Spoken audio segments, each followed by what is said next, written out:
We economic hitmen really have been the ones responsible for creating this first truly global empire. And we work many different ways.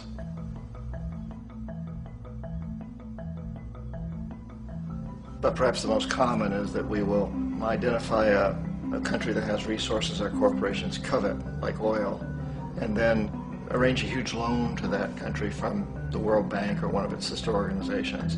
But the money never actually goes to the country. Instead, it goes to our big corporations to build infrastructure projects in that country, power plants, industrial parks, ports, things that benefit a few rich people in that country, in addition to our corporations, but really don't help the majority of the people at all. However, those people, the whole country is left holding a huge debt. It's such a big debt they can't repay it, and that's part of the plan. They can't repay it. And so at some point we economic hitmen go back to them and say, listen, you owe us a lot of money, can't pay your debt, so sell your oil real cheap to our oil companies. Allow us to build a military base in your country, or send troops in support of ours to someplace in the world like Iraq, or vote with us on the next UN vote. To have their electric utility company privatized and their water and sewage system privatized and sold to U.S. corporations or other multinational corporations. So there was that whole mushrooming thing, and it's so typical of the way the IMF and the World Bank work, that you put a country in debt, it's such a big debt it can't pay it, and then you offer to refinance that debt and pay even more interest. And you demand this quid pro quo, which you call a conditionality or good governance, which means basically that they've got to sell off their resources, including many of their social services, their utility companies, their school systems sometimes, their penal systems, their insurance systems, to foreign corporations. So it's a double, triple, quadruple whammy.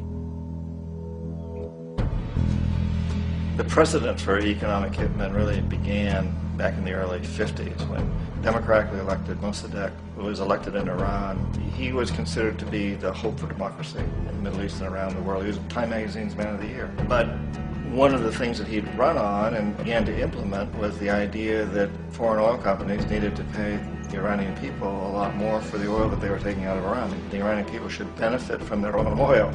Strange policy. We didn't like that, of course. But we were afraid to do what we normally were doing, which was to send in the military. Instead, we sent in one CIA agent, Kermit Roosevelt, Teddy Roosevelt's relative. And Kermit went in with a few $1 million and was very, very effective and efficient. And in a short amount of time, he managed to get Mossadegh overthrown and brought in the Shah of Iran to replace him, who always was favorable to oil. And it was extremely effective. Mobs overflow Tehran. Army officers shout that Mossadegh has surrendered and his regime as virtual dictator of Iran is ended. Pictures of the Shah are paraded through the streets as sentiment reverses. The Shah is welcomed home. So back here in the United States, in Washington, people looked around and said, wow, that was easy and cheap. So this established a whole new way of manipulating countries, of creating empire. The only problem with Roosevelt was that he was a card-carrying CIA agent, and had he been caught, the ramifications could have been pretty serious. So very quickly at that point, the decision was made to use private consultants to channel the money through the World Bank or the IMF or one of the other such agencies, to bring in people like me who worked for private companies, so that if we got caught, there would be no governmental ramifications.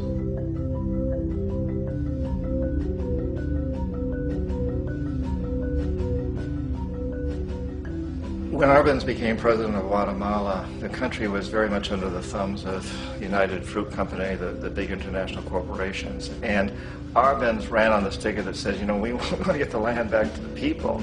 And once he took power, he was implementing policies that would do exactly that, give the land rights back to the people. United Fruit didn't like that very much. And so they hired a public relations firm, launched a huge campaign in the United States to convince the United States, the people, the citizens of the United States, and the press of the United States, and the Congress of the United States, that Arbenz was a Soviet puppet. And that if we allowed him to stay in power, the Soviets would have a foothold in this hemisphere. And that, at that point in time, was a huge fear on everybody's mind, the Red Terror, the Communist Terror. And so, to make a long story short, out of this public relations campaign came a commitment on the part of the CIA and the military to take this man out. And in fact, we did. We sent in planes, we sent in soldiers, we sent in jackals, we sent everything in to take him out, and did take him out. And as soon as he was removed from office, the new guy that took over after him basically reinstated everything to the big international corporations, including United Fruit.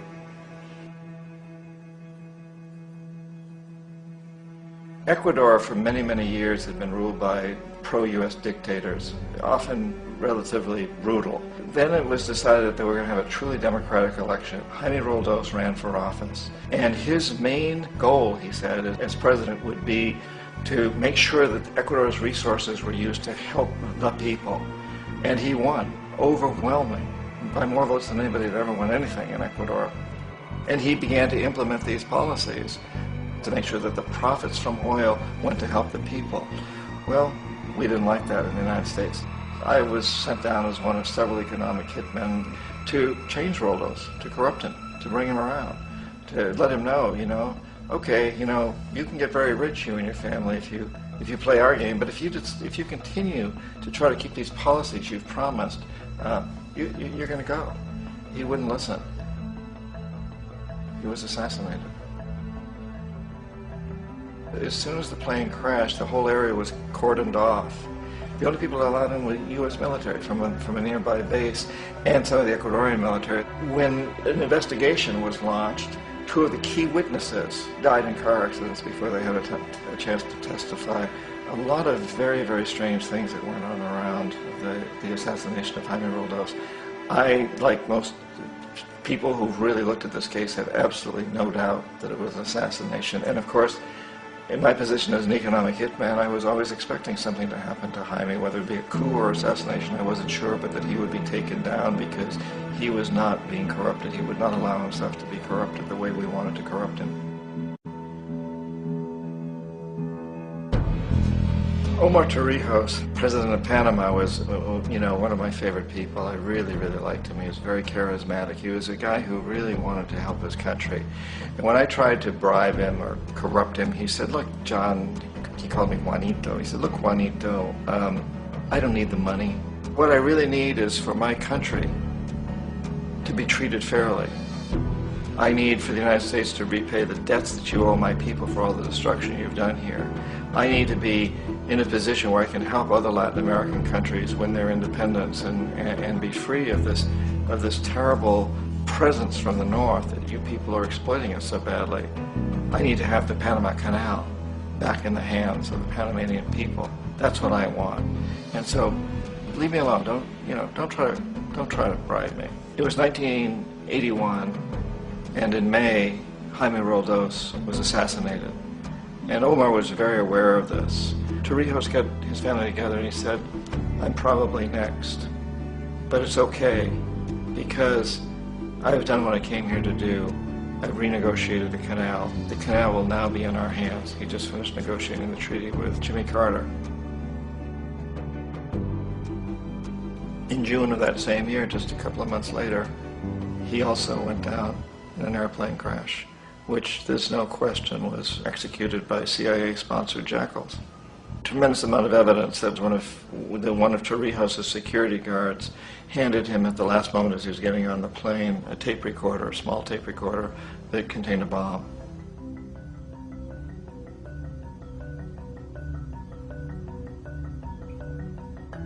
It is interesting to me how this system has continued pretty much the same way for years and years and years, except the economic hitmen have got better and better and better.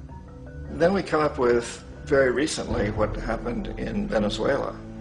In 1998, Hugo Chavez gets elected president, following a long line of presidents who had been very corrupt and basically destroyed the economy of the country. And Chavez was elected amidst all that. Chavez stood up to the United States, and he's done it primarily demanding that Venezuelan oil be used to help the Venezuelan people. Well, we didn't like that in the United States. So in 2002, a coup was staged, which there's no question in my mind, and most other people's minds, that the CIA was behind that coup.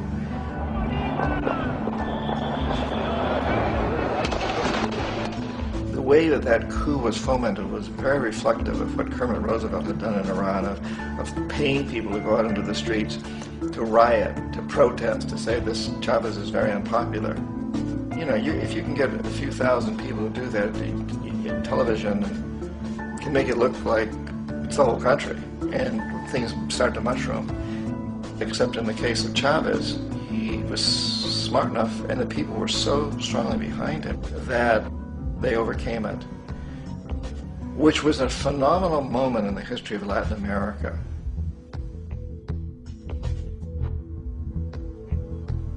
Iraq actually is a perfect example of the way the whole system works. So we economic hitmen are the first line of defense. We go in, we try to corrupt governments and get them to accept these huge loans, which we then use as leverage to basically own them. If we fail, as I failed in Panama with Omar Torrijos and in Ecuador with Jaime Roldos, men who refused to be corrupted, then the second line of defense is we send in the jackals. And the jackals either overthrow governments or they assassinate. And once that happens and a new government comes in, boy, it's going to toe the line because the new president knows what will happen if he doesn't. In the case of Iraq, both of those things failed. Economic hitmen were not able to get through to Saddam Hussein. We tried very hard. We tried to get him to accept a deal very similar to what the House of Saud had accepted in Saudi Arabia, but he wouldn't accept it. And so the jackals went in to take him out. They couldn't do it. His security was very good. After all, he had one time worked for the CIA. He'd been hired to assassinate a former president of Iraq and failed, but he knew the system. So in '91, we send in the troops and we take out the Iraqi military. So we assume at that point that Saddam Hussein is going to come around. We could have taken him out, of course, at that time, but we didn't want to. He's the kind of strong man we like. He controls his people. We thought he could control the Kurds and keep the Iranians in their border and keep pumping oil for us. And then once we took out his military, now he's going to come around. So the economic hitmen go back in the 90s without success. If they'd had success, he'd still be running the country. We'd be selling him all the fighter jets he wants and everything else he wants. But they couldn't. They didn't have success. The jackals couldn't take him out again. So we sent the military in once again, and this time we did the complete job and took him out, and in the process created for ourselves some very, very lucrative construction deals. We had to reconstruct a country that we'd essentially destroyed, which is a pretty good deal if you own construction companies, big ones. So, you know, Iraq shows the three stages.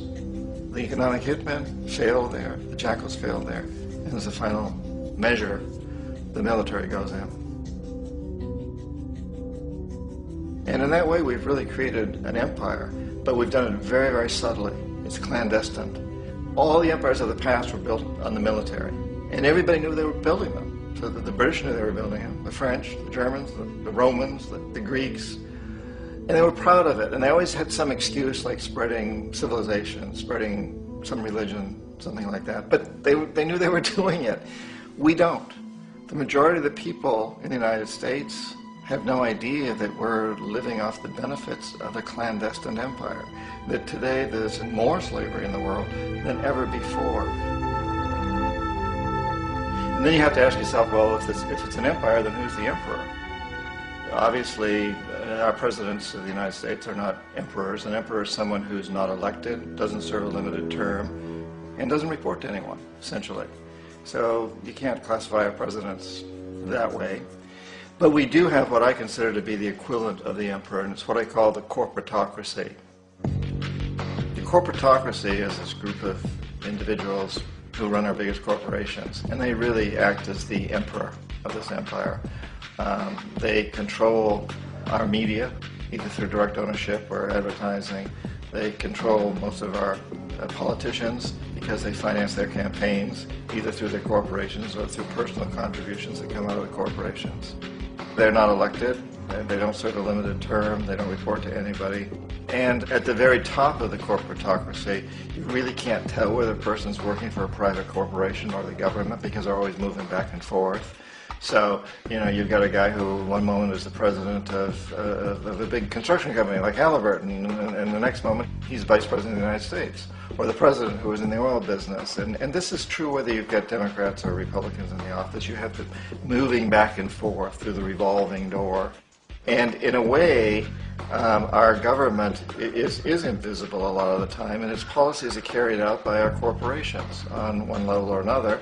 And then again, the policies of the government are basically forged by the corporatocracy and then presented to the government. They become government policy. So it's an incredibly cozy relationship.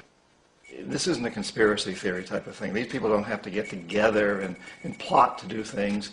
They all basically work under one primary assumption, and that is that they must maximize profits regardless of the social and environmental costs.